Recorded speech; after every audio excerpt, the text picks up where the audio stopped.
सोहन लाल नाम का एक किसान पृथ्वीपुर गांव में रहता था। सोहन जैसे तैसे खेती बाड़ी करके अपने परिवार की गुजर बसर कर रहा था। उसके परिवार में उसकी पत्नी और 2 बच्चे थे।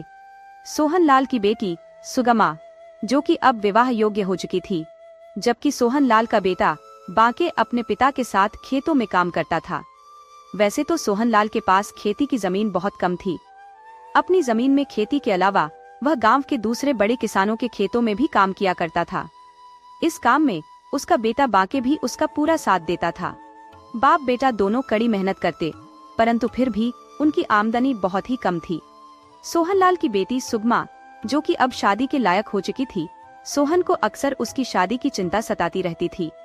उसकी बेटी की शादी के लिए कई रिश्ते आ चुके थे, लेकिन लड़के वालों की तरफ से माने जाने वाले दहेज को न दे पाने के कारण अभी तक उसकी बेटी कंवारी ही थी। अब सोहन के पास दहेज देने के लिए पैसे तो थे नहीं। वह अक्सर इसी चिंता में लगा रहता कि पैसों का इंतजाम कैसे किया जाए। एक दिन जब वह खेतों से काम करने के बाद रात को अपने घर पहुंचा, तब उसकी पत्नी कहने लगी, अजी, आज आपको इतनी देर कैसे हो गई? आप कहाँ पर रह गए थे? सोहन कहने लगा, कुछ नहीं भाग्यवान, बस आज काम कुछ ज्यादा था, वही निपटा कर आ रहा हूँ। उसकी पत्नी ने कहा, ठीक है, आप जाकर हाथ मुंह धो लीजिए, मैं खाना लगा देती हूँ। सोहन ने कहा, अरे नहीं, मुझे खाना नहीं खाना, वैसे भी कुछ खास भूख नहीं लगी। उसकी पत्नी कहने लगी, अरे, आपने तो आज सुबह भी ढंग से खाना नहीं खाया था और फिर पूरे दिन इतना काम किया, थोड़ा सा तो खा लीजिए। परंतु फिर भी सोहन लाल ने खाना खाने से मना कर दिया। इस पर उसकी पत्नी कहने लगी, मैं आपको पिछले कई दिनों से देख रही हूँ, आप ना तो ठीक से खाना खाते हैं और ना ही ठीक से किसी से बात करते हैं। आप इतने गुमसुम क्यों रहने लगे हैं? आखिर बात क्या है? मुझे भी तो बताइए। परंतु सोहन इस बात का कोई जवाब नहीं देता। फिर उसकी पत्नी के कई बार पूछने पर सोहन लाल कहने लगा, अब हमारी बेटी कितनी बड़ी हो गई है, इसकी शादी करनी है, और तुम्हें तो पता है कि इसके लिए जितने भी रिश्ते आते हैं वे कितना दहेज मांग रहे हैं। इसी वजह से हमारी बेटी का रिश्ता अभी तक पक्का नहीं हुआ। परंतु मुझे कुछ समझ में नहीं आ रहा कि मैं उसकी शादी कैसे करूंगा। हमारे पास तो पैसे भी नहीं है। तब उसकी पत्नी कहने लगी, अरे, आप चिंता मत कीजिए, सब कुछ ठीक हो जाएगा, हमारी बेटी की शादी भी हो जाएगी।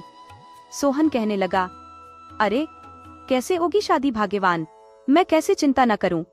आखिर कुंवारी बेटी को कब तक हम अपने घर पर बिठाए रखेंगे?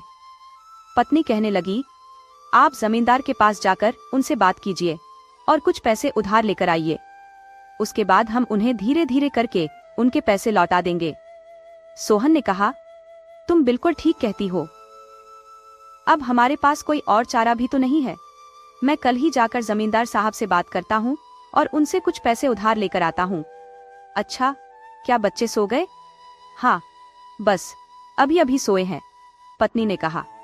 इसके बाद सोहन लाल और उसकी पत्नी भी खाना खाकर सो जाते हैं। अगली सुबह सोहन लाल उठकर तैयार हुआ और सबसे पहले जमींदार के घर जा पहुंचा। जमींदार ने जब सोहन को आते हुए देखा तो कहने लगा, अरे भाई सोहन, क्या हाल है तुम्हारे? आज इधर कैसे आना हुआ? सोहन कहने लगा, जमींदार जी, बस आजकल हालात ठीक नहीं है, मुझे आपसे एक जरूरी काम था, मुझे आपसे कुछ रुपए उधार चाहिए थे।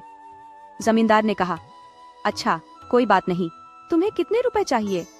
सोहन कहने लगा, जमींदार साहब, इस बार मुझे 1000-2000 नहीं, बल्कि पूरे 10,000 चाहिए। यह सुनकर जमींदार हैरान रह गया और कहने लगा, सोहन लाल, इतनी बड़ी रकम भला तुम्हें किस लिए चाहिए? क्या करोगे तुम इन पैसों का? सोहन लाल ने कहा, जमींदार साहब, मुझे अपनी बिटिया की शादी करनी है, इसीलिए मुझे इस बार कुछ ज्यादा रुपए चाहिए, लेकिन आप चिंता न करें, मैं आपको ब्याज समेत सारे रुपए वापस कर दूंगा। जमींदार ने कहा, सोहन, तुम एक बार सोच लो, अच्छी तरह से सोच लो, तुम तो जानते ही हो कि मैं समय का कितना पक्का आदमी हूँ। उधार के मामले में मुझे ब्याज बिल्कुल समय पर चाहिए होता है। सोहन कहने लगा, हाँ जमींदार साहब, मैं अच्छी तरह से जानता हूँ, आप मुझ पर विश्वास रखिए, मैं बिल्कुल समय पर आपके सारे पैसे लौटा दूंगा। यह सुनकर जमींदार सोहन लाल को 10,000 कर्ज के रूप में देने को तैयार हो गया। रुपए लेकर सोहन वापस अपने घर आया तो उसकी पत्नी ने कहा, क्या आपको पैसे मिल गए? सोहन लाल ने मुस्कुराकर कहा, हाँ, मैं जमींदार से पूरे 10,000 रुपए लेकर आया हूँ। अब हम अपनी बेटी की शादी अच्छे से कर सकेंगे। और फिर ऐसा हुआ भी। सोहनलाल ने एक अच्छा सा लड़का देखकर अपनी बेटी की शादी कर दी। उस दिन के बाद से सोहनलाल कड़ी मेहनत करने लगा ताकि जमींदार का कर्ज समय पर चुकाया जा सके। इस काम में उसका बेटा भी सोहनलाल का पूरा साथ देता था। कुछ महीने बीतने के बाद जमींदार अपने 2 लोगों को साथ लेकर सोहनलाल के घर पर आ गया और कहने लगा, क्यों भाई सोहन, इस बार तूने मेरे ब्याज के पैसे नहीं दिए? सोहनलाल ने कहा, जमींदार साहब, मेहरबानी करके मुझे कुछ दिनों का समय दीजिए। इस बार मेरी फसल ज्यादा बारिश हो जाने के कारण खराब हो गई है। पिछले कई महीनों से मुझे खेती में आमदनी भी नहीं हुई, घर का खर्च भी बड़ी ही मुश्किल से चल रहा है। जमींदार कहने लगा, भाई, इस बात से मुझे भला क्या लेना देना? मैंने तो तुमसे पहले ही कहा था कि मुझे हर महीने समय पर मेरे ब्याज के पैसे चाहिए, लेकिन पिछले 3-4 महीने से तुमने ब्याज भी नहीं चुकाया। ऐसे कैसे चलेगा भला? तुम ब्याज तक नहीं दे पा रहे, तुम मेरी असल रकम कैसे वापस करोगे? सोहनलाल कहने लगा, जमींदार साहब, इस बार मेहरबानी करके मुझे थोड़ा समय और दीजिए। मैं आपका सारा पैसा पाई पाई करके लौटा दूंगा। जमींदार गुस्से में धमकाते हुए कहने लगा, देख सोहन, मैं तुझे आखिरी मौका देता हूँ। मैं तुझे सिर्फ 1 महीने का समय देता हूँ। अगर तूने मेरे पिछले कई महीने का ब्याज मुझे नहीं चुकाया तो मैं तुझसे तेरी सारी जमीन छीन लूंगा। ये धमकी देकर जमींदार वहां से चला गया। ये सब बातें सोहन का बेटा बांके भी सुन रहा था। वह कहने लगा, पिताजी, मैंने आपसे कहा था कि आप एक बार मुझे यहाँ से निकलकर बड़े नगर राजधानी में जाने दीजिए। मैं वहाँ जाऊंगा तो बहुत ही कम समय में ज्यादा से ज्यादा धन कमा सकूंगा। हो सकता है मुझे राजा के महल में ही कोई नौकरी मिल जाए। इस तरह से हम अपना कर्ज चुका सकेंगे। सोहनलाल अपने बेटे बांके से कहने लगा, अरे बेटा, हमारे पास तो पैसे भी नहीं है। मैं भला तुम्हें दूसरे नगर कैसे भेज सकता हूँ? बांके ने कहा, पिताजी, वहां जाने के लिए ज्यादा पैसों की जरूरत नहीं होती। कुछ समय के बाद मैं वहां पर धन कमाने लग जाऊंगा। उसके बाद हम अपना कर्ज भी चुका सकते हैं। यहाँ पर तो हम चाहे कितनी भी मेहनत कर ले, कुछ भी होने वाला नहीं है, क्योंकि हमारे पास बहुत ही कम जमीन है और दूसरों के खेतों में काम करके ज्यादा धन नहीं कमाया जा सकता। ऊपर से खेती के कारण हमें इतना सारा नुकसान भी झेलना पड़ता है। आप मुझे बस एक मौका तो दीजिए, मैं वहां जाकर आपकी सारी समस्याओं को हल कर दूंगा। लेकिन सोहनलाल ने अपने बेटे की बात नहीं मानी और उसे जाने से मना कर दिया। उससे कहने लगा, तुम यह बड़ी नगर के सपने देखना छोड़ दो, मैं तुम्हें वहां नहीं भेज सकता। हम लोगों को यहीं पर रहकर कुछ करना होगा। इसके बाद धीरे धीरे समय बीतता गया। इस दौरान जमींदार ने कई बार सोहनलाल के घर आकर उसे धमकाया। सोहनलाल जैसे तैसे जमींदार के आगे गिड़गिड़ाकर अपने आप को बचाता रहा। धीरे धीरे अब सोहनलाल का बेटा बांके भी जवान हो चुका था। वह शरीर से हट्टा कट्टा और लंबा चौड़ा था। फिर एक दिन जमींदार सोहनलाल के घर पर आया और उसे अपना कर्ज वापस करने के लिए कहने लगा, परंतु सोहनलाल के पास तो पैसे थे ही नहीं। इस बार जमींदार ने उसकी एक न सुनी और जबरदस्ती सोहनलाल का खेत हड़प कर लिया। दुख के कारण सोहन बहुत ही रोने लगा। वह अपनी पत्नी से कहने लगा, भाग्यवान, अब हम आखिर क्या करेंगे? जमींदार ने तो हमारे सारे खेत भी छीन लिए। अब हम अपने घर का खर्च कैसे चलाएंगे? पत्नी कहने लगी, आप इसकी चिंता मत कीजिए, कोई बात नहीं, जो होना था सो हो गया। मुझे पक्का विश्वास है कि ईश्वर सब ठीक कर देंगे। अब हम कोई दूसरा काम देखेंगे और खूब मेहनत से पैसे कमाएंगे। खेत नहीं रहे तो क्या हुआ, हम दूसरों के खेतों में काम करेंगे, मेहनत मजदूरी करेंगे। अब सोहन और उसका परिवार दूसरे लोगों के खेतों में पूरा दिन काम करता, परंतु इसके बावजूद भी उनकी गरीबी दूर नहीं हुई। अब सोहनलाल का बेटा बांके, जो कि युवा हो चुका था, अपने पिता से कहने लगा, पिताजी, आप मेरी बात मान लीजिए, कृपया करके आप मुझे एक मौका दीजिए। मैं दूसरे नगर जाकर खूब मेहनत करूंगा, खूब पैसे कमाऊंगा। आप देखना कितनी जल्दी हमारा समय बदल जाएगा। लेकिन इस बार भी सोहनलाल ने अपने बेटे की बात नहीं सुनी और उसे डांट कर वापस भेज दिया। तब सोहन की पत्नी सोहन से कहने लगी, आप अपने बेटे को एक मौका तो दीजिए। आखिर हमारा बेटा कितना मेहनती और कितना समझदार है। मुझे तो पक्का विश्वास है कि राजधानी में जाकर वह अच्छे से काम करेगा। अब तो वैसे भी हमारे पास हमारी खुद की जमीन नहीं है और ना ही हमें यहाँ पर कोई अच्छा काम मिलता है। कम से कम उसे एक मौका तो देकर देखिए। मुझे तो पक्का यकीन है कि वह हमें निराश नहीं करेगा।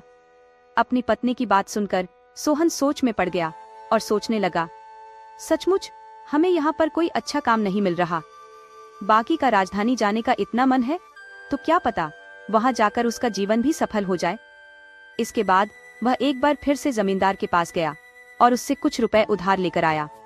अपने बेटे को रुपए देते हुए वह कहने लगा, मैंने बहुत ही सोच समझकर एक फैसला किया है कि तुम राजधानी जाओगे, इसीलिए मैं कुछ पैसे उधार लेकर आया हूँ, ये पैसे तुम रख लो।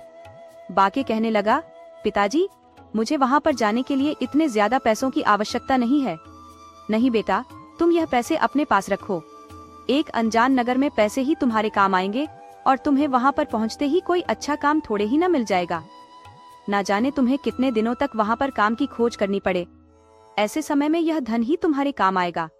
देखो, वहाँ पर जाकर पूरी मेहनत और ईमानदारी से काम करना। बाके ने अपने माता पिता से आशीर्वाद लिया और राजधानी की तरफ निकल पड़ा।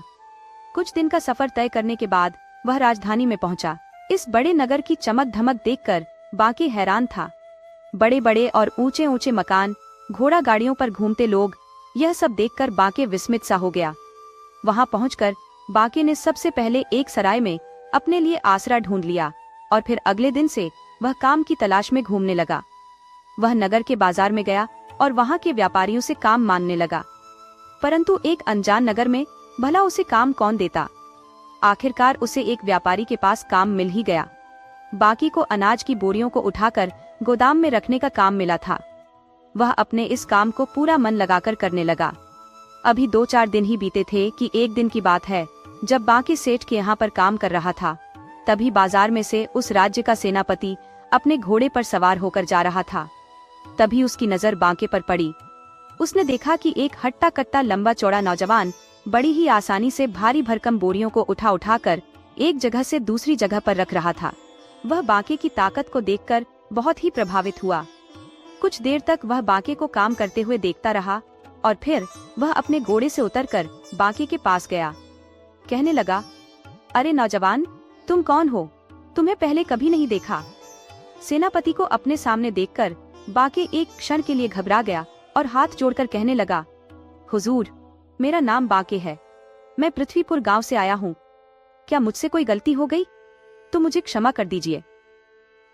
सेनापति ने जब देखा कि बाके कुछ घबरा गया है तो मुस्कुराकर कहने लगा, अरे नहीं नौजवान, तुमसे कोई गलती नहीं हुई, बल्कि मैं तो तुम्हें इतनी मेहनत से काम करता हुआ देखकर तुम्हारे पास आया हूँ।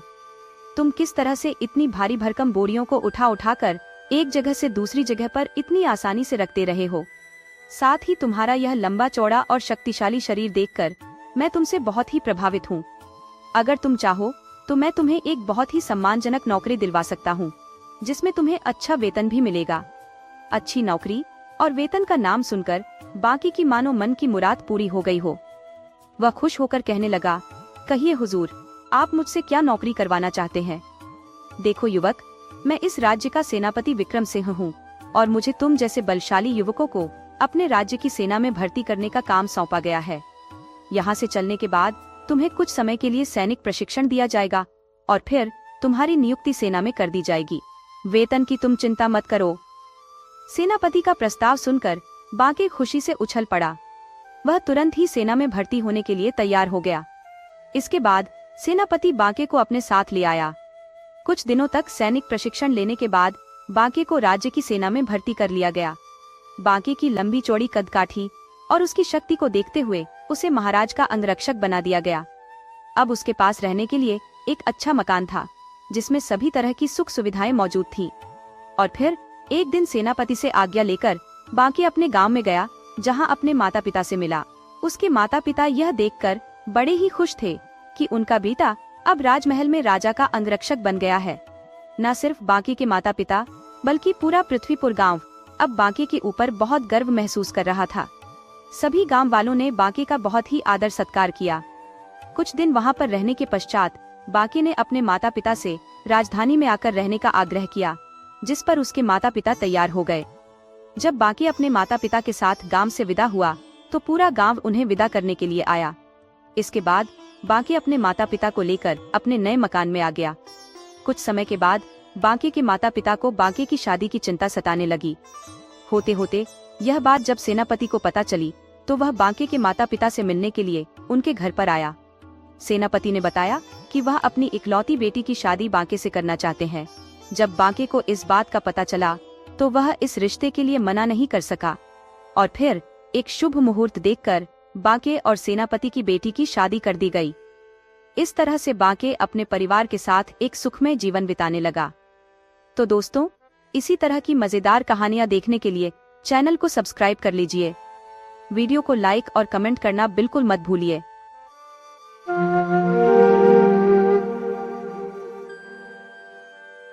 सोनपुर गांव का निवासी अमरकांत अपने परिवार के साथ अत्यंत गरीबी में जीवन व्यतीत कर रहा था। अमरू के परिवार की गरीबी का एक कारण उसकी कामचोरी भी थी। वह अक्सर कई कई दिनों तक घर पर ही पड़ा रहता, न खेतों में काम करता और न ही घर पर। उसकी पत्नी और बच्चे अमरू के इस व्यवहार से अत्यंत दुखी थे। पत्नी के लाख समझाने पर भी अमरू पर उसकी बातों का कोई असर नहीं होता था। हालत यह थी कि अमरू और उसके परिवार को भरपेट खाना भी नसीब नहीं होता था। अमरू का गांव एक समुद्र तट के निकट था, इसीलिए जब उसका मन अपनी पत्नी की बातों से उकता जाता तो वह नौका लेकर समुद्र की सैर को निकल जाता। एक दिन की बात है, अमरू ने अपनी पत्नी से खाने के लिए कुछ नाश्ता मांगा तो पत्नी आग बबूला हो उठी। कहने लगी, तुम्हारे निकम्मेपन की वजह से घर में कुछ भी खाने को नहीं बचा, यहाँ तक कि बच्चों ने भी कल रात से कुछ नहीं खाया। जाओ और कुछ कमा कर लेकर आओ। अमरू यह जली कटी सुनकर घर से चला गया और उसकी पत्नी अपने आस पड़ोस के लोगों के घर में काम करके कुछ खाने का इंतजाम करने लगी। इधर अमरू उदास मन के साथ समुद्र तट की ओर देख रहा था। तभी उसने समुद्र के बीचों बीच अचानक एक खजूर का पेड़ पानी से ऊपर उठते हुए देखा। अमरू ने तय किया कि वह किसी भी तरह से उस पेड़ तक पहुंचेगा और उस पर चढ़ेगा। क्या पता पेड़ में उसके लिए कुछ खजूर लगे हो। वहां तक जाना बड़ी समस्या थी, लेकिन हर समस्या का समाधान होता है। अमरू जब सागर तट पर पहुंचा तो उसने वहां पर एक नौका देखी। नौका कुछ जगहों से टूटी हुई थी। नौका को कामचलाउ ठीक करके उसने खेना शुरू कर दिया। पेड़ तक पहुंचने के लिए अमरू के पहले 6 प्रयास असफल हो गए, परंतु इस बार उसने अपनी कामचोरी को अपने ऊपर हावी नहीं होने दिया। हर बार ताकतवर थपेड़ों ने उसकी नौका को सागर तट पर ला पटका, लेकिन अमरू ने इस बार हार नहीं मानी। अपने 7वें प्रयास में वह पेड़ तक पहुंचने में सफल हो गया। नौका को उसने पेड़ से बांध दिया और पेड़ पर चढ़ने लगा। पेड़ पर कुछ खजूर लगे थे जो उस वक्त के लिए पर्याप्त थे। अमरू खजूर तोड़ तोड़ कर उन्हें नौका में गिराने लगा, लेकिन एक भी खजूर नौका में नहीं गिरा। सारे खजूर समुद्र के पानी में गिरकर डूब गए। पेड़ पर सिर्फ एक ही खजूर बचा रह गया। अमरू ने उसे बड़ी सावधानी से नौका में फेंका, लेकिन वह खजूर भी पानी में डूब गया। बेचारे अमरू ने खजूरों के लिए इतनी मेहनत की, लेकिन उसे एक भी खजूर खाने को नहीं मिला। अमरू बहुत ही दुखी हो गया। वह खाली हाथ घर नहीं जाना चाहता था।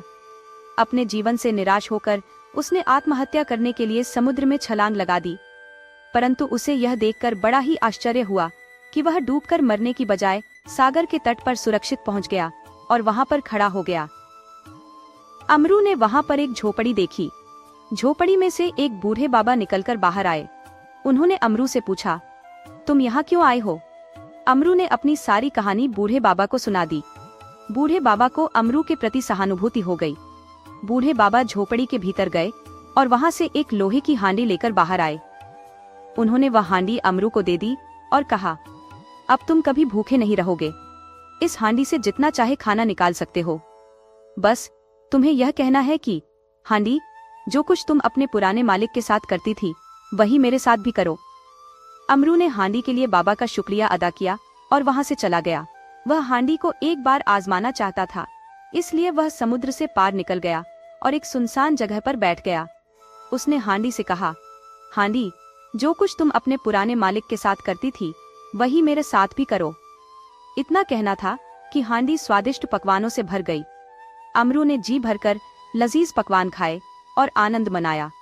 जब वह अपने गांव पहुंचा तो सबसे पहले उसके मन में आया कि घर जाकर अपने परिवार को हांडी से भरपूर खाना खिलाए। लेकिन अगले ही पल एक स्वार्थी विचार ने उसे घेर लिया। वह सोचने लगा, कहीं ऐसा ना हो कि कि हांडी की दिव्य शक्तियाँ जल्दी ही खत्म हो जाएं और मैं फिर से भूखा रह जाऊं। नहीं, मैं हांडी को सिर्फ अपने लिए ही छुपा कर रखूंगा और रोज जी भरकर खाना खाऊंगा। उसने हांडी को छुपा दिया और घर पहुंचकर ऐसे दिखाने लगा जैसे भूख से मरा जा रहा हो। अमरू की पत्नी और बच्चे भूख से बेहाल हो रहे थे, लेकिन अमरू ने उनकी कोई परवाह नहीं की। अपने घर के एक कमरे में उसने हांडी को छुपा दिया। वह रोज वहां पर जाता, दरवाजा बंद करके हांडी से खूब सारा बढ़िया खाना खाता और जी भरकर खाता। उसकी पत्नी और बच्चे सूखकर कांटा हो रहे थे, लेकिन अमरू मोटा ताजा होता जा रहा था। घर के दूसरे लोग अमरू पर शक करने लगे और इसका कारण तलाशने लगे। अमरू का छोटा बेटा बहुत ही चतुर और चालाक था। उसे अपने पिता पर पूरा संदेह था। एक दिन उसने छिपकर देख लिया कि उसका पिता कमरे में जाकर हांडी से खाना मांगता है और जी भरकर खाना खाता है। यह बात उसने अपनी माँ को बताई। उसने कहा, पिताजी कमरे में जाकर हांडी से खाना मांगते हैं और खाना खाने के बाद हांडी को वहीं छिपा देते हैं। बाहर निकलकर ऐसा नाटक करते हैं जैसे वह बहुत भूखे हों। अगले दिन जब अमरू किसी काम से गांव से दूर चला गया तो उसके बेटे ने कमरे से हांडी को बाहर निकाला और अपनी माँ और भाई बहनों को खाने के लिए बुलाया। उन सब ने उस दिन बड़ा ही अच्छा खाना खाया। साथ ही साथ सब लोगों को अमरू पर बहुत क्रोध आ रहा था। अमरू की पत्नी अपने आलसी पति को सबक सिखाना चाहती थी, इसलिए वह हांडी को लेकर गांव के एक मैदान में गई ताकि वहां पर सभी को बुलाकर खाना खिला सके। और उसने ऐसा किया भी, लेकिन हांडी ने कभी भी इतना खाना नहीं बनाया था, इसीलिए वह बहुत ही गर्म हो गई और पिघलकर बह गई। हांडी अब नष्ट हो चुकी थी, अब कुछ नहीं हो सकता था। दूसरी तरफ अमरू को इस बात की खबर नहीं थी। भूख लगने पर जब वह अपने कमरे में आया और हांडी को तलाशने लगा, उसे हांडी वहां पर नहीं मिली। अमरू समझ गया कि उसकी हांडी को किसी ने ढूंढ लिया है। उसका पहला संदेह अपने परिवार पर ही गया और उसने अपने बीवी बच्चों को सजा देने के बारे में सोचा। अमरू ने किसी से कुछ नहीं कहा और अगली सुबह का इंतजार करने लगा। सूरज निकलते ही वह सागर के तट की ओर चल दिया और टूटी नौका में बैठकर उसी खजूर के पेड़ की ओर चल पड़ा।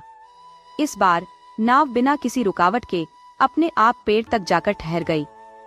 अमरू नौका को पेड़ से बांधकर पेड़ पर चढ़ने लगा। पहले की भांति पेड़ पर फल लगे हुए थे। अमरू ने फल तोड़कर उन्हें संभालकर नौका में फेंका और सारे फल ठीक नौका में जा गिरे। एक भी फल पानी में नहीं गिरा। यह देखकर अमरू ने नौका के सारे फल उठाए और उन्हें जानबूझकर पानी में फेंक दिया और फेंकते ही समुद्र में छलांग भी लगा दी। पहले की ही भांति वह बूढ़े बाबा की झोपड़ी तक जा पहुंचा और उन्हें सारी बात बता दी। बाबा ने भी पहले की ही तरह अमरू से सहानुभूति जताई। इस बार बूढ़े बाबा झोपड़ी के भीतर गए और अंदर से एक डंडा लेकर आए। उन्होंने डंडा अमरू को दे दिया और दोनों ने एक दूसरे से विदा ले ली। अमरू वह डंडा लेकर वापस अपने घर की तरफ चल पड़ा। वह उस डंडे की ताकत को जांचना चाहता था। वह एक सुनसान जगह पर गया और कहने लगा, डंडे ओ डंडे, जो कुछ तुम अपने पुराने मालिक के लिए करते थे वही मेरे लिए भी करो। इतना सुनते ही डंडे ने अमरू को दनादन मार मार कर लाल नीला कर दिया। अमरू किसी तरह से डंडे से बचकर पानी में कूद गया और वापस अपने गांव की तरफ भागा, परंतु डंडा अभी भी उसके पीछे था। अमरू समझ गया कि डंडे से उसकी जान ऐसे नहीं छूट सकती। वह हाथ जोड़कर डंडे के सामने खड़ा हो गया। डंडे से आवाज आई, अमरू, तुमने अपने बीवी बच्चों का बिल्कुल भी ख्याल नहीं रखा। यहाँ तक कि तुम इतने स्वार्थी हो कि जब तुम्हारे लिए खाने पीने का अच्छा इंतजाम हो गया तब भी तुमने अपने बीवी बच्चों को भूखा मरने दिया। तुम्हारे लिए अब यही सजा है। अमरू ने हाथ जोड़कर डंडे से यह वायदा किया कि वह अपने बीवी बच्चों का पूरा ख्याल रखेगा और साथ ही साथ आज से वह आलस को त्याग देगा और खूब मेहनत से काम करेगा। यह सुनते ही डंडा अदृश्य हो गया। अमरू के लिए यह एक अच्छा सबक था। वह अपने घर पहुंचा और इस घटना के बाद से अमरू ने अपना आलसीपन बिल्कुल त्याग दिया। अब वह मेहनत मजदूरी करके अपने परिवार का पालन पोषण करता था। अमरू की पत्नी और उसके बच्चे भी अमरू में आए इस बदलाव के कारण बहुत ही खुश थे।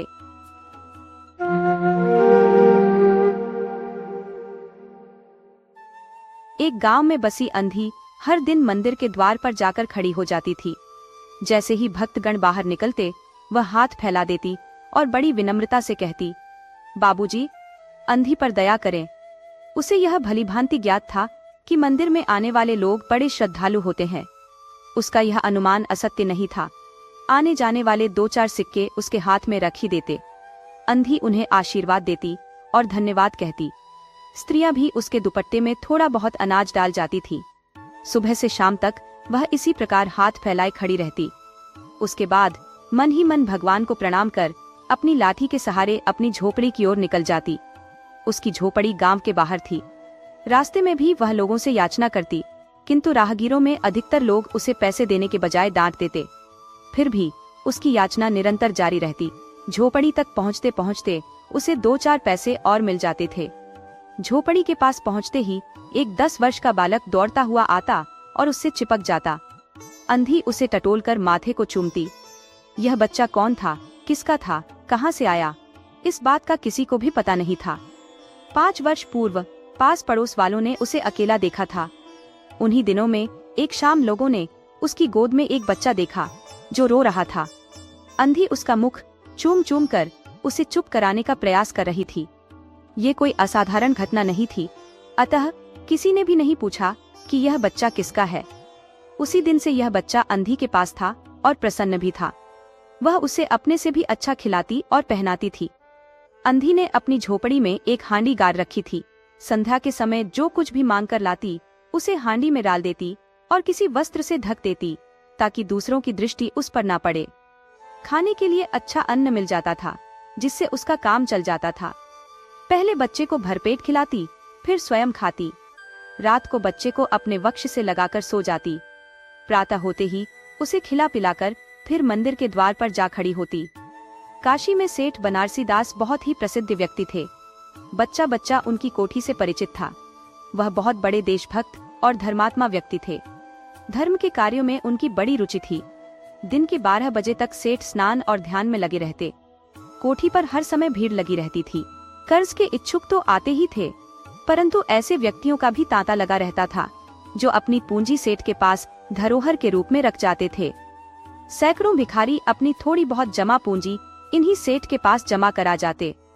अंधी को भी यह बात ज्ञात थी, किंतु पता नहीं क्यों अब तक वह अपनी कमाई यहाँ पर जमा कराने में हिचक रही थी।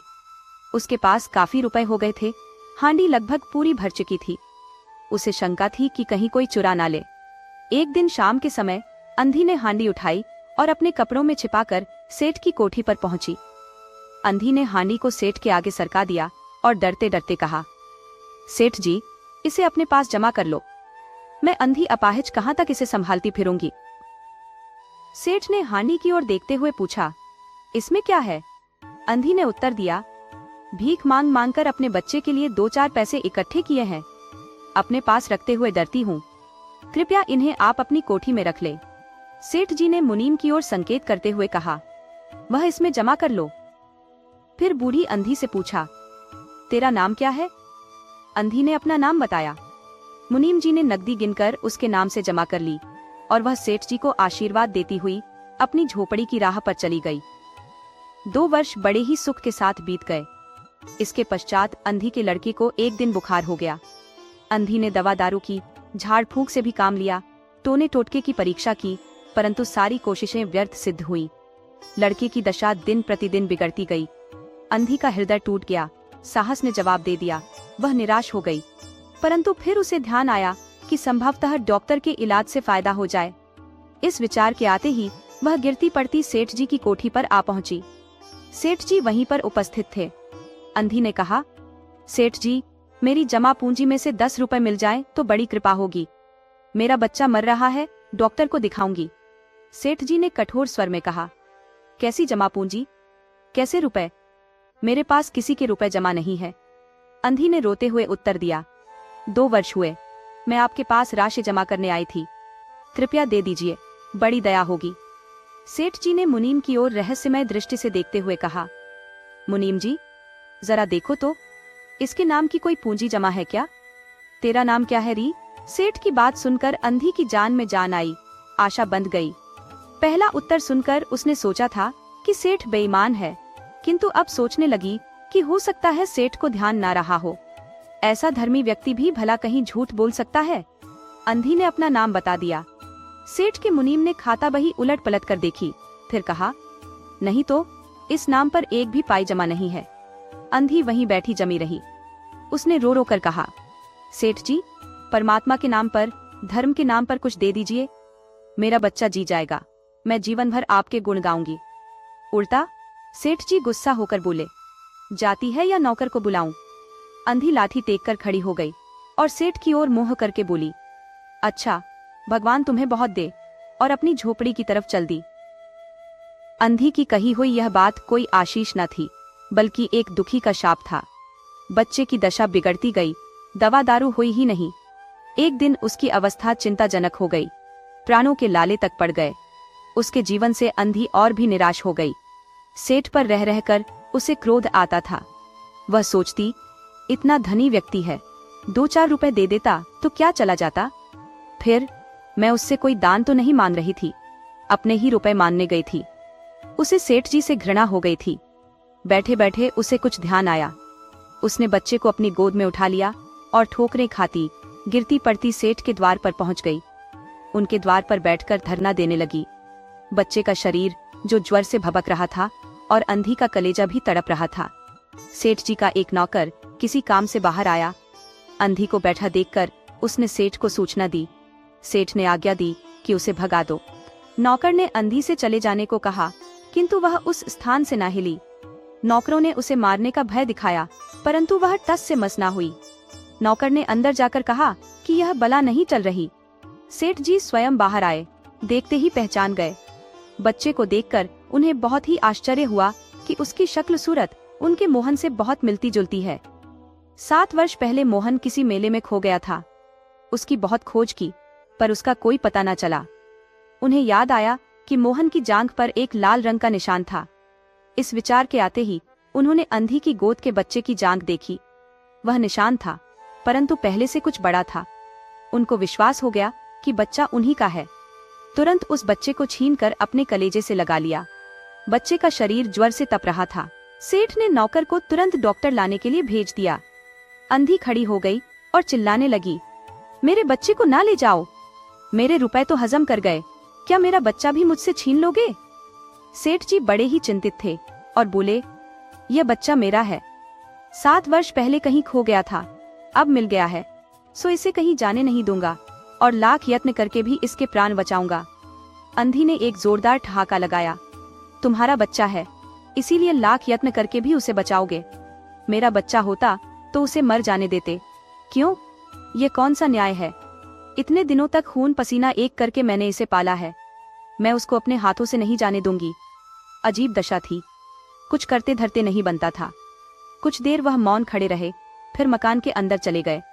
अंधी कुछ समय तक खड़ी रोती रही, फिर वह भी अपनी झोपड़ी की ओर चल दी। दूसरे दिन प्रातःकाल प्रभु की कृपा हुई या दवा ने जादू सा असर दिखाया। मोहन का ज्वर उतर गया।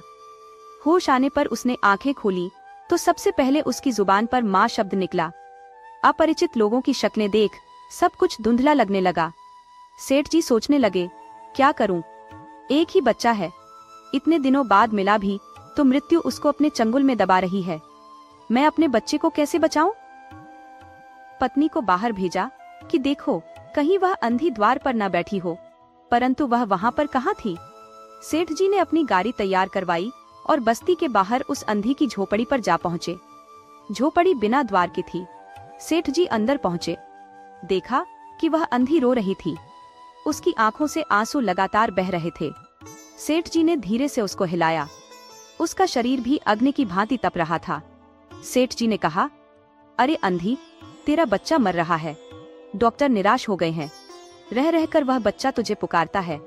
अब तू ही उसके प्राण बचा सकती है। चल मेरे साथ, और मेरे नहीं बल्कि अपने बच्चे की जान बचा ले। अंधी ने उत्तर दिया, मरता है तो मरने दो, हम दोनों स्वर्गलोक में फिर माँ बेटे की तरह मिल जाएंगे। इस लोक में सुख नहीं है, वहाँ पर मेरा बच्चा सुख में रहेगा, मैं वहाँ उसकी खूब सेवा करूंगी। सेठ जी रोने लगे। आज तक उन्होंने किसी के सामने सिर न झुकाया था, किंतु इस समय अंधी के पांव में गिर पड़े और रो रो कर कहने लगे, ममता की लाज रख लो, आखिर तुम भी उसकी माँ हो। चलो, तुम्हारे जाने से वह बच जाएगा। ममता शब्द सुनकर अंधी का दिल पिघल गया। उसने तुरंत कहा, अच्छा चलो। सेठ जी सहारा देकर उसे लाए और अपनी गाड़ी में बिठा दिया। गाड़ी घर की तरफ दौड़ने लगी। उस समय सेठ जी और अंधी भिखारिन की दशा एक ही जैसी थी। दोनों की यही इच्छा थी कि जल्दी से जल्दी बच्चे के पास पहुंच जाएं। कोठी आ गई। सेठ जी ने सहारा देकर अंधी को उतारा और अंदर ले गए। भीतर जाकर अंधी ने मोहन के माथे पर हाथ फेरा। मोहन पहचान गया कि यह उसकी माँ का हाथ है। उसने तुरंत आंखें खोल दी। अपनी माँ को समीप खड़े देखकर वह बोला, माँ, तुम आ गई? स्नेह से भरे स्वर में अंधी ने उत्तर दिया, हाँ बेटा, तुम्हें छोड़कर कहाँ जा सकती हूँ। अंधी भिखारिन मोहन के सिराने बैठ गई। उसने मोहन का सिर अपनी गोद में रख लिया। उसे बड़े ही सुख का अनुभव हुआ। मोहन उसकी गोद में तुरंत सो गया। दूसरे दिन मोहन की दशा अच्छी होने लगी और 10-15 दिन में वह बिल्कुल स्वस्थ हो गया। जो काम हकीमों, वैद्यों और डॉक्टरों से ना हो पाया था, वह अंधी के प्यार ने पूरा कर दिया। मोहन के पूरी तरह से स्वस्थ हो जाने पर अंधी ने विदा मांगी। सेठ जी ने बहुत कुछ कहा, सुना और अंधी को समझाया कि वह उन्हीं के पास रह जाए, परंतु अंधी सहमत ना हुई। विवश होकर उन्हें उसे विदा करना ही पड़ा। जब वह चलने लगी तो सेठ जी ने रुपयों की एक थैली उसके हाथ में रख दी। अंधी ने पूछा, इसमें क्या है? सेठ जी ने कहा, इसमें तुम्हारी धरोहर है, तुम्हारे रुपए और मेरा अपराध। अंधी ने बात काट कर कहा, यह रुपए तो मैंने तुम्हारे मोहन के लिए ही इकट्ठे किए थे, उसी को दे देना। अंधी ने वह थैली वहीं पर छोड़ दी और लाठी टेकती हुई चल दी। बाहर निकलकर फिर से उसने उस घर की ओर अपनी आंखें उठाईं तो उसकी आंखों से आंसू बह रहे थे, किंतु वह भिखारिन होते हुए भी सेठ से ज्यादा महान थी। इस समय सेठ एक याचक था और वह भिखारिन एक दाता।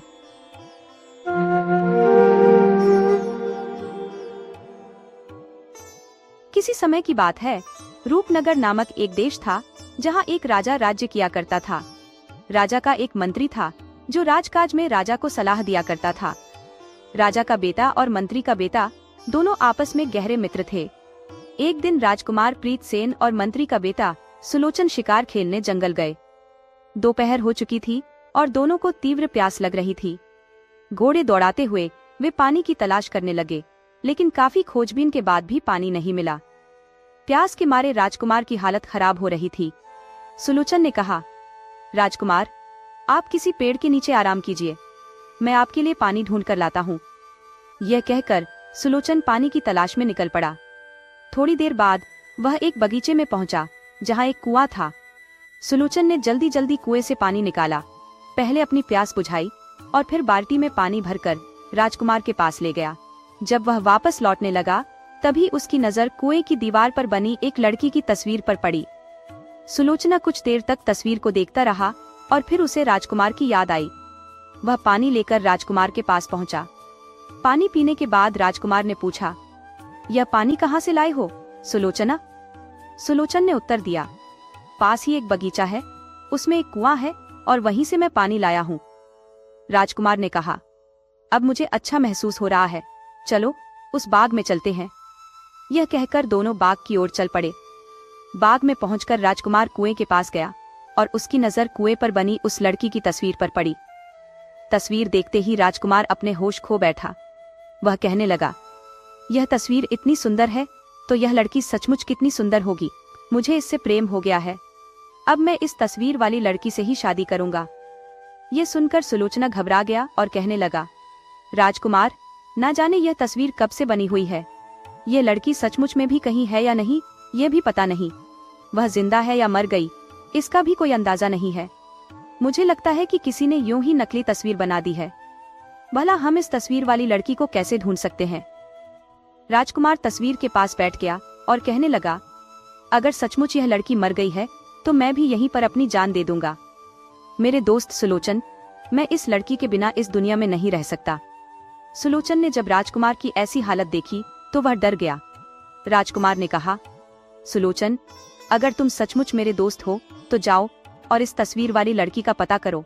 यह कहाँ रहती है, यह कौन है? सुलोचना मन ही मन सोचने लगा कि अगर वह राजकुमार की बात नहीं मानता तो यह उसके और उसके परिवार के लिए अच्छा नहीं होगा। साथ ही राजकुमार भी इस लड़की के दुख में जान दे देगा। अगर वह राजकुमार को छोड़कर वापस राज्य की ओर लौटेगा तो भी उसकी खैर नहीं। वह राजकुमार से कहने लगा, अपने आप को संभालो राजकुमार, जरा उठो तो सही, हमें कम से कम अगले गांव तक तो जाना ही होगा। हम वहीं जाकर पता लगाएंगे कि यह तस्वीर किसकी है। राजकुमार ने कहा, नहीं, अब मैं यहाँ से नहीं उठूंगा। यहाँ पेड़ों की छांव है, ठंडा पानी है, मीठे फल है, और सबसे बढ़कर यह तस्वीर यहाँ पर है। तुम जाओ, जब तक तुम इस तस्वीर वाली लड़की को यहाँ लेकर नहीं आओगे, मैं यहाँ से नहीं जाऊंगा। अंततः तंग आकर सुलोचन ने राजकुमार को उसी बाग में छोड़ दिया और तस्वीर वाली लड़की की तलाश में निकल पड़ा। मंत्री का बेटा सुलोचना चलते चलते गांव में पहुंचा और वहां के लोगों से बगीचे के बारे में पूछताछ करने लगा कि इस बगीचे का मालिक कौन है। उनमें से एक आदमी ने बताया कि यह एक सौदागर का लगवाया हुआ बगीचा है और मुसाफिरों के आराम के लिए और उनकी प्यास बुझाने के लिए कुआं भी उसी ने बनवाया था। कुछ नौकरों का इंतजाम भी किया गया था जो वहां से गुजरने वाले राहगीरों को खाना खिलाते और पानी पिलाते थे। इन सारे कामों का खर्च सौदागर खुद अपनी जेब से भरता था। जब एक दिन वह नेक दिल सौदागर मर गया तो उसके बेटे नालायक और निकम्मे निकले। उन्होंने नौकरों को निकाल दिया और बगीचे की देखभाल करना भी छोड़ दिया। सुलोचन ने पूछा, क्या मैं उस सौदागर के बेटे से मिल सकता हूँ? अगर आपको उनका ठिकाना मालूम है तो मुझे वहां ले चलें। वह आदमी सुलोचन को सौदागर के घर ले आया। दरवाजा खटखटाने पर सौदागर का बड़ा बेटा बाहर निकला। सुलोचन ने पूछा, क्या गांव से बाहर जंगल में जो बगीचा है वह आपका है? सौदागर का बेटा कहने लगा, जी हाँ, वह मेरा ही है और वह कुआं भी मैंने ही बनवाया है। सुलोचन ने पूछा, क्या आप बता सकते हैं कि वह कुआं बनाने वाले कौन थे? सौदागर का बेटा बोला, वो कुआं बनाने वाले मजदूर यहाँ से थोड़ी ही दूर एक दूसरे गांव में रहते हैं। इसके बाद सुलोचन ने कुएं को बनाने वालों का नाम पता मालूम करके वहां से चल दिया। दूसरे गांव में पहुंचकर वह उन मजदूरों के पास पहुंचा जिन्होंने कुआं बनाया था।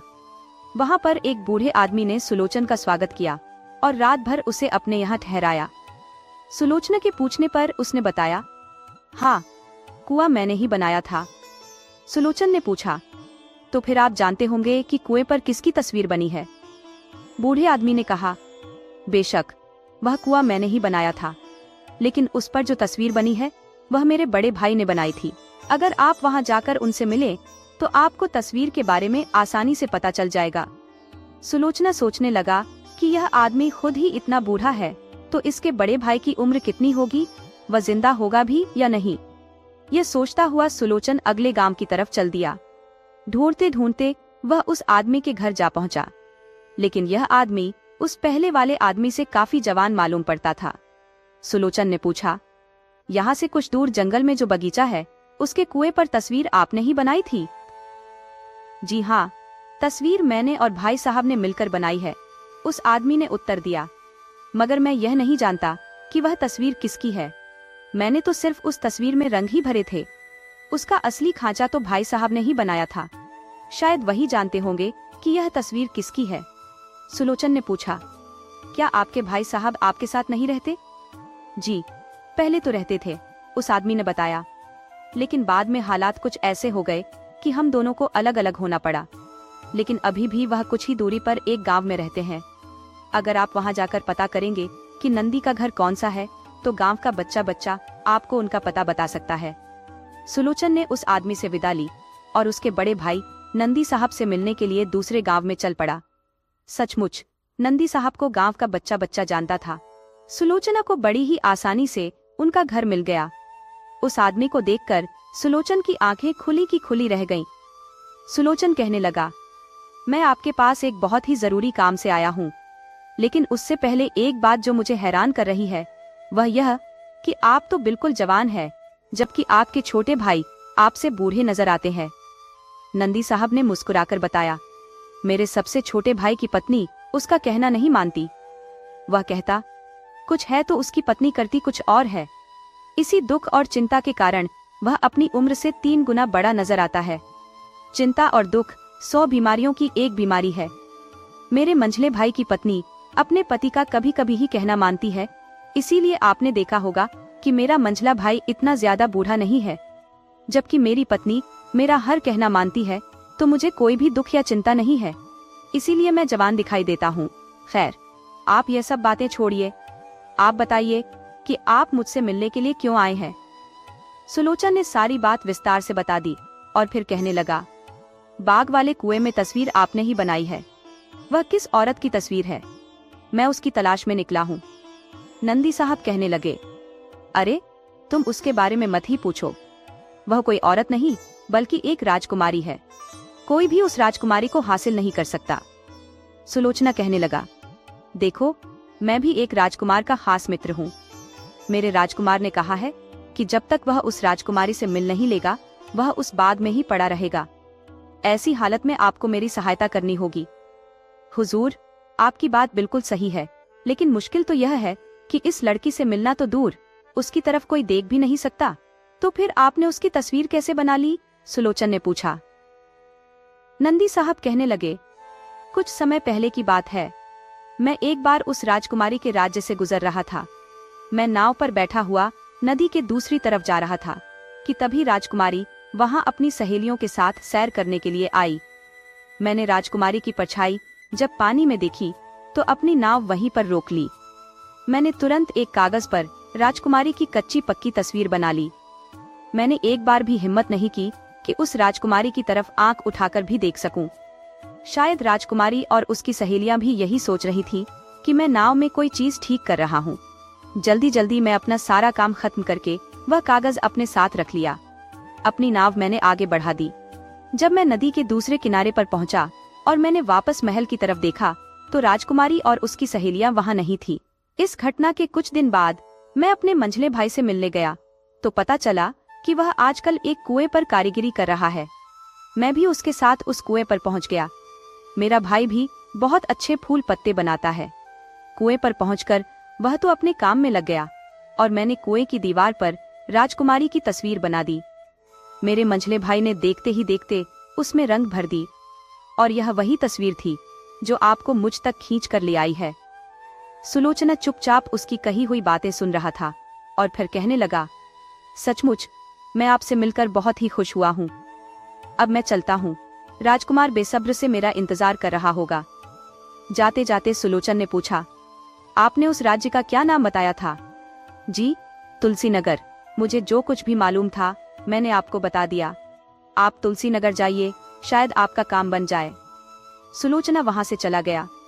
चलते चलते वह तुलसी नगर जा पहुंचा, जहां नगर के बीचों बीच एक नदी बहती थी और उस नदी के किनारे राजा का महल था। वहां पहुंचते ही सुलोचन को पता चला कि वहां के राजा के नियम और कानून बहुत ही सख्त है। कोई भी आदमी महल के आसपास नहीं घूम सकता। कोई भी महल की खिड़की की तरफ नजर नहीं उठा सकता, क्योंकि वहां पर राजकुमारी बैठती थी। जो कोई राजकुमारी की खिड़की की तरफ देखता उसकी आंखें निकलवा दी जाती और अगर कोई इशारा करता तो उसके हाथ कटवा दिए जाते। ये सारी बातें मालूम करने के बाद सुलोचन ने अपना भेष बदल लिया। वह एक लड़की का रूप धारण कर लेता है। उसने बाजार से बहुत ही सुंदर सुंदर चूड़ियां खरीदी और महल के पास से गुजरने लगा। थोड़ी थोड़ी देर में वह बहुत ही बारीक आवाज में पुकारता, शाही चूड़ियां ले लो, निराली चूड़ियां ले लो। चूड़ी वाली की आवाज सुनकर कई औरतों ने उसे बुला लिया, लेकिन उसने इन चूड़ियों की कीमत इतनी अधिक बताई कि सभी औरतों को कहना पड़ा, सचमुच ये चूड़ियां तो कोई राजकुमारी ही पहन सकती है। 2 दिन तक सुलोचना वहीं पर घूमता रहा और फिर एक दिन राजकुमारी ने महल की खिड़की से झांक कर देखा तो सड़क पर एक सुंदर सी चूड़ी बेचने वाली नजर आई। राजकुमारी ने फौरन एक दासी को भेजकर चूड़ी वाली को अपने पास बुलाया और चूड़ियां खरीदना चाहा। दासी चूड़ी वाली को लेकर राजकुमारी के पास आ गई। सुलोचना राजकुमारी को तरह तरह की चूड़ियां पहनाने लगा और साथ ही साथ वह ऐसी मजेदार बातें भी करता कि राजकुमारी का उदास मन खिल उठा। वह कहने लगी, अरे चूड़ी वाली, तुम रोज ही इधर आया करो। चाहे हम चूड़ियां खरीदें या ना खरीदें, तुम 2 घड़ी के लिए हमसे रोज मिलकर जाया करो। तुम्हारी मजेदार बातें हमें बहुत ही पसंद आई हैं। सुलोचन कहने लगा, अगर आपकी यही इच्छा है तो मैं यहाँ पर जरूर आया करूंगी। उस दिन के बाद से सुलोचन प्रतिदिन राजकुमारी के पास आने लगा। एक दिन जब सुलोचना राजकुमारी से मिलकर जल्दी ही अपने घर वापस लौटने लगा तो राजकुमारी बोली, क्यों री, आज क्या बात है? तुम जल्दी ही वापस क्यों जा रही हो? राजकुमारी जी, मेरा पति बीमार है और आज मैं उससे जल्दी लौटने का वादा करके आई हूँ। ईश्वर करे कि वह अच्छा हो जाए तो मैं दिन भर यहीं पर रहा करूंगी। दूसरे दिन सुलोचना रोता पीटता हुआ राजकुमारी के पास आया। राजकुमारी समझ गई कि इसका पति मर गया है। राजकुमारी ने दिलासा देते हुए कहा, तुम फिक्र मत करो, आज से तुम मेरे पास ही रहोगी। वैसे भी मैं सोच ही रही थी कि किसी तरह से तुम्हें अपने पास ही रख लूं। सुलोचन, जो कि एक लड़की के वेश में था, वह राजकुमारी से कहने लगा, मैं इस शहर में अकेली हूँ। राजकुमारी जी, आपके सिवा मेरा कोई नहीं है। राजकुमारी ने सुलोचन को गले से लगाया और कहने लगी, तुम्हारा इस दुनिया में कोई नहीं है, तो आज से मुझे ही अपना समझो। आज से तुम मेरी नौकरानी नहीं, बल्कि मेरी खास सहेली हो। सचमुच राजकुमारी ने जो कहा वह करके भी दिखाया।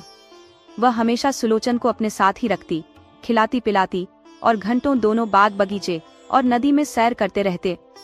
एक दिन की बात है, बातों ही बातों में सुलोचन ने राजकुमारी से पूछा, राजकुमारी, आपको याद है जब मैं पहली बार यहाँ पर आई थी तो आपने मुझसे कहा था कि आप बहुत दिनों के बाद मुस्कुराई हैं, और आज भी मैं देख रही हूँ कि आप कुछ चिंता में है। राजकुमारी ने कहा, सखी, मैं तुम्हें क्या बताऊं? उस निर्दय और दुष्ट आदमी ने आज अपना एक दूत भेजकर पिताजी से शादी की तारीख जल्दी से जल्दी निश्चित करने की बात कही है। वह दुष्ट आदमी यहाँ से 200 कोस दूर एक राज्य का राजा है। वह उम्र में मुझसे कहीं ज्यादा बड़ा और बूढ़ा है। उसकी सेना बहुत ही शक्तिशाली है। पिताजी को डर है कि अगर उन्होंने शादी से मना कर दिया तो वह दुष्ट राजा हमारे राज्य पर चढ़ाई कर देगा। पिछले 2 सालों से पिताजी उसे टालते आ रहे हैं, लेकिन आज उसने अपना एक दूत भेजकर आखिरी फैसला मांगा है। यह कहते कहते राजकुमारी सुलोचना से लिपटकर रोने लगी। सुलोचन ने कहा, क्या इसका कोई समाधान नहीं है? नहीं, बिल्कुल भी नहीं। अगर यह बात है तो चलो हम इस नगर से भाग जाते हैं, सुलोचन ने कहा। राजकुमारी ने कहा, अरे बेवकूफ, हम दोनों औरतें भागकर जाएंगी कहाँ? यहाँ पर इतना सख्त पहरा है कि न तो कोई अंदर आ सकता है और न ही बाहर जा सकता है। अगर हम यहाँ से निकलने में कामयाब हो भी गई तो हम दोनों अकेली औरतें कहाँ पर जाएंगी?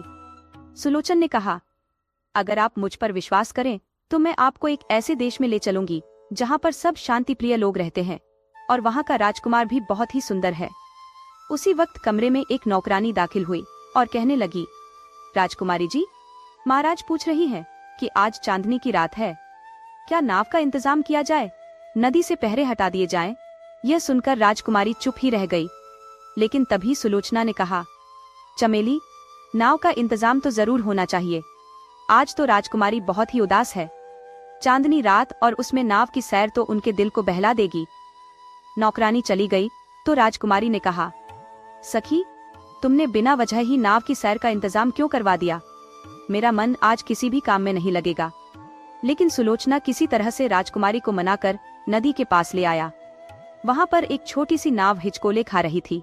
दूर दूर तक चांदनी फैली हुई थी और नदी का चमकता हुआ पानी साफ साफ दिखाई दे रहा था। पहरेदार को वहां से हटा दिया गया था। सुलोचना राजकुमारी को लेकर नाव में बैठ गया और बाकी नौकरानियों को यह कहकर वापस भेज दिया कि राजकुमारी आज अकेली ही सैर के लिए जाएंगी। सुलोचन नाव को अकेले ही धीरे धीरे धकेलने लगा। वे दोनों धीरे धीरे नाव में आगे बढ़ने लगे। तभी राजकुमारी ने कहा, अरे सखी, तुम किस तरफ जा रही हो? हमारे राज्य की सीमा तो यहाँ पर खत्म होने वाली है। सुलोचन ने एक बार राजकुमारी को मुस्कुराकर देखा और फिर नाव को आगे ही आगे बढ़ाता गया। कुछ ही देर बाद नाव दूसरे किनारे पर लग गई। सुलोचन कहने लगा, आइए राजकुमारी जी, इस जंगल की सैर करते हैं। राजकुमारी बोली, ऐसा लगता है कि मेरे साथ साथ आज तुम्हारा भी दिमाग काम नहीं कर रहा। एक तो मैं न जाने अकेली इस जगह पर कैसे पहुंच गई, ऊपर से तुम कहती हो कि इस जंगल की सैर करें। चलो जल्दी नाव में बैठो, हमें वापस चलना चाहिए। लेकिन सुलोचन ने राजकुमारी का हाथ खींचकर किनारे पर उतार लिया और पूछने लगा, अच्छा राजकुमारी जी, यह बताइए कि दुनिया में आपको सबसे अधिक प्रेम किससे है? राजकुमारी बोली, मेरे पिताजी से। सुलोचन फिर से बोला, और उसके बाद आपको सबसे प्यारा कौन है? राजकुमारी ने इस सवाल के बारे में कुछ देर तक सोचा और फिर कहने लगी, सचमुच मुझे पिताजी के बाद सबसे प्यारी तुम हो। इसी दौरान वे दोनों बातें करते करते जंगल के काफी अंदर तक आ चुके थे और राजकुमारी इस बात से बेखबर थी। सुलोचन ने कहा, अगर मैं तुमसे बिछड़ जाऊं तो? ऐसा मत कहो, मैं तुम्हारे बिना एक दिन के लिए भी जिंदा नहीं रह सकती। तब सुलोचन कहने लगा, मैं आपकी सखी नहीं बल्कि सखा हूँ। यह कहकर वह जोर जोर से हंसने लगा। उसने अपने सिर से नकली बाल निकाल डाले और दुपट्टा सिर से फेंक दिया। वह राजकुमारी के सामने अपने असली रूप में आ गया। राजकुमारी अचानक हुए इस परिलाव को बर्दाश्त न कर सकी और चीख मारती हुई बेहोश हो गई। सुलोचना उसको कंधे पर उठाकर एक पेड़ के नीचे लेटा देता है और फिर सुबह होने का इंतजार करने लगा। सुबह जब राजकुमारी को होश आया तो वह पलक झपकते हुए सुलोचन को देखने लगी। सुलोचन राजकुमारी के सामने हाथ जोड़कर खड़ा था और कहने लगा, मुझे माफ कर दीजिए राजकुमारी जी, मैं बहुत ही शर्मिंदा हूँ। मैंने आपके साथ धोखा किया है। पिछले कई दिनों से मैं औरत का भेष बनाकर आपके साथ चल रहा था और चालाकी से आपको यहाँ पर ले आया। मैं इस बात के लिए बहुत ही शर्मिंदा हूँ। मैं आपका अपराधी हूँ, लेकिन मैंने यह सब अपने एक दोस्त के लिए किया है। सुलोचन ने देखा कि तभी राजकुमारी की आंखों से आंसू बह रहे थे। राजकुमारी कहने लगी, मुझे इस बात का दुख नहीं है, बल्कि दुख तो इस बात का है कि जब मेरे पिताजी को पता चलेगा कि मैं नाव में बैठकर गायब हो गई हूँ तो वह क्या सोचेंगे। सुलोचना कहने लगा, सोचना क्या है, वह यह सोचेंगे कि तुम और मैं नदी में डूबकर कहीं मर गए हैं। यह तो और भी ज्यादा बुरी बात होगी। वह मेरे दुख में रोते रोते अपने प्राण त्याग देंगे और वो दुष्ट राजा, उसे कहाँ विश्वास होगा कि मैं मर गई हूँ। वो तो उसी वक्त पिताजी के राज्य पर चढ़ाई कर देगा, उन्हें तबाह कर देगा। तुमने जो भी किया बहुत ही बुरा काम किया। सुलोचना कहने लगा, मैं रूपनगर के मंत्री का बेटा हूँ। वहाँ का राजकुमार मेरा बहुत ही अच्छा मित्र है। हम दोनों एक बार रूपनगर पहुँच जाएं तो उस दुष्ट राजा का भी इंतजाम कर देंगे। आओ तुम कुछ खा लो, फिर हम रूपनगर की तरफ चलेंगे। सुलोचना और राजकुमारी ने जंगल से कुछ कच्चे पक्के फल तोड़े और उनको खाकर अपनी भूख मिटाई। फिर आगे चलने को तैयार हो गए। सुलोचन ने कहा, मैं आपको उठा लेता हूँ। नहीं, अब मैं होश में हूँ और तुम जहाँ तक चलोगे मैं भी साथ चलूंगी। इसके बाद दोनों अपने सफर पर चल पड़े। चलते चलते आखिर वह उसी बगीचे में जा पहुँचे जहाँ पर राजकुमार कुएं के पास बैठा हुआ था। राजकुमार ने जब राजकुमारी को सामने से आते देखा तो वह हैरान रह गया कि तस्वीर में दिखने वाली लड़की उसके सामने खड़ी थी। राजकुमारी एक अजनबी को अपने सामने देखकर घबरा सी गई। तभी सुलोचना वहाँ पर आया और राजकुमारी से कहने लगा, राजकुमारी जी, यह मेरा सबसे गहरा मित्र और रूपनगर का राजकुमार है। यह कहकर वह पेड़ों के पीछे कहीं गायब हो गया। राजकुमार राजकुमारी के पास आया। इससे पहले कि राजकुमार कुछ बोल पाता, राजकुमारी कहने लगी, मैं अभी बहुत ही थकी हुई हूँ। राजकुमार ने राजकुमारी को एक जगह पर बिठा दिया। इतने में सुलोचन बगीचे से कुछ फल तोड़कर ले आया, साथ ही एक पात्र में पानी भी ले आया। यह सब उसने राजकुमार और राजकुमारी के आगे रख दिया। वह राजकुमार से कहने लगा, अब मेरा काम खत्म हो चुका है, परंतु आपका कर्तव्य अभी बाकी है। तुलसी नगर पर पड़ोसी दुष्ट राजा ने चढ़ाई कर दी होगी और हमें तुरंत राजकुमारी जी के पिताजी की सहायता के लिए पहुंचना चाहिए। इसके बाद सुलोचन ने सारी बात राजकुमार को विस्तार से बता दी। राजकुमार तुरंत गरजता हुआ खड़ा हुआ और अपनी तलवार निकालकर कहने लगा, हम उस दुष्ट राजा की ईंट से ईंट बजा देंगे। वे तीनों रूपनगर की तरफ चल पड़े। रूपनगर के राजा अपने बेटे के दुख में दुखी हो रहे थे। जब उन्होंने उसे जीवित देखा तो बहुत ही खुश हुए। सारी बात जानकर राजा ने अपनी विशाल सेना राजकुमार के हवाले कर दी। राजकुमार अपने विशाल और बहादुर सेना के साथ तुलसी नगर की तरफ चल दिया। उसका अंदेशा बिल्कुल सही निकला।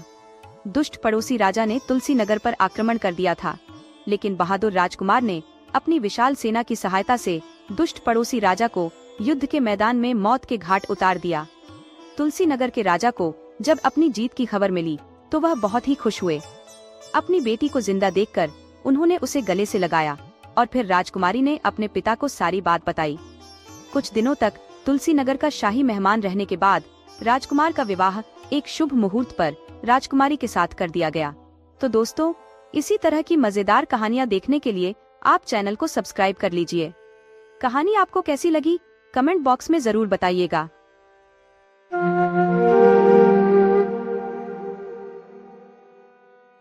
रतनपुर गांव में सुनार का व्यापार करने वाले सेठ किशोरीमल की गांव में एक बड़ी सी गहनों की दुकान थी।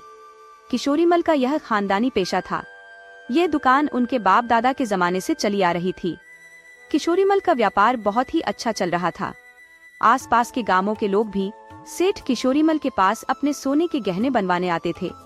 इतना बड़ा व्यापार था और धन की कोई कमी नहीं थी। फिर भी सेठ किशोरीमल एक कंजूस किस्म के आदमी थे। वह हर समय धन के बारे में ही सोचते रहते थे कि किस तरह से अपने मुनाफे को बढ़ाया जाए। इसी वजह से उनमें थोड़ा लालच भी था, परंतु अपने ग्राहकों के प्रति वह पूरे ईमानदार थे। वह किसी के गहनों में कोई हेरा फेरी नहीं करते थे। सालों से अपने सोने का व्यापार करते करते सेठ जी में एक गुण आ चुका था और वह था सोने की अचूक परख करने का। वह अपने काम में इतने माहिर थे कि सिर्फ एक नजर भर देखते ही बता देते थे कि सोना असली है या नकली। उनकी इस खूबी की पूरे गांव में चर्चा थी।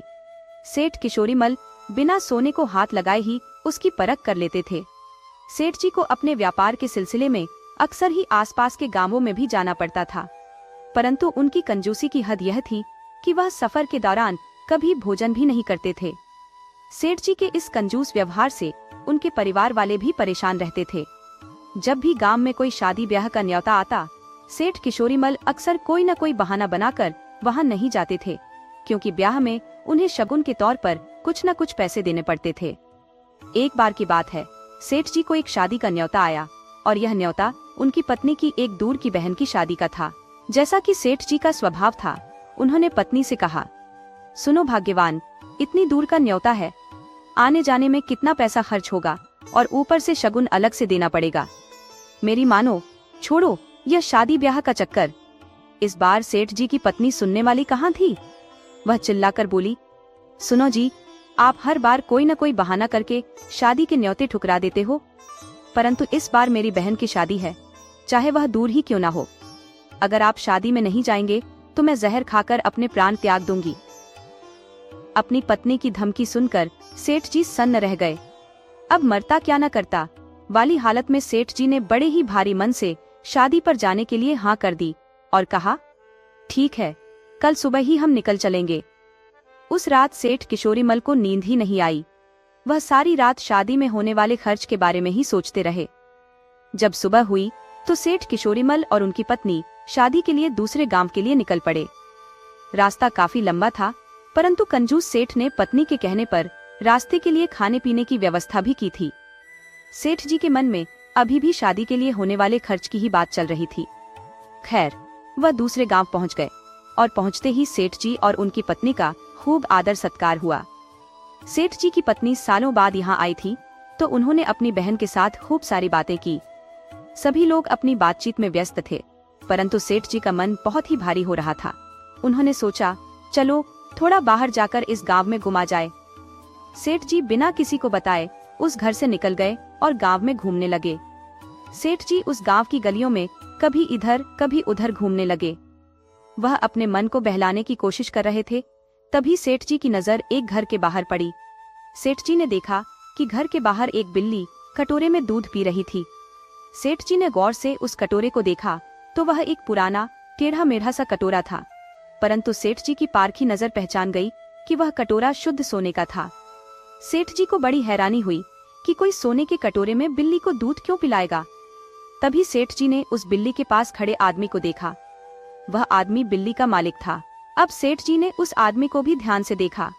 सेठ जी के मन में विचार आया कि देखने में यह आदमी इतना अमीर तो नहीं लगता, तो यह बिल्ली को सोने के कटोरे में दूध क्यों पिला रहा है। जरूर यह कोई मंदबुद्धि है जिसे सोने की पहचान ही नहीं है। इसे पता होता तो इस कटोरे में यह बिल्ली को दूध नहीं पिलाता। यह सोचकर सेठ जी मन ही मन खुश होने लगे और सोचा, क्यों ना इस मंदबुद्धि आदमी से मैं कटोरा खरीद लूं।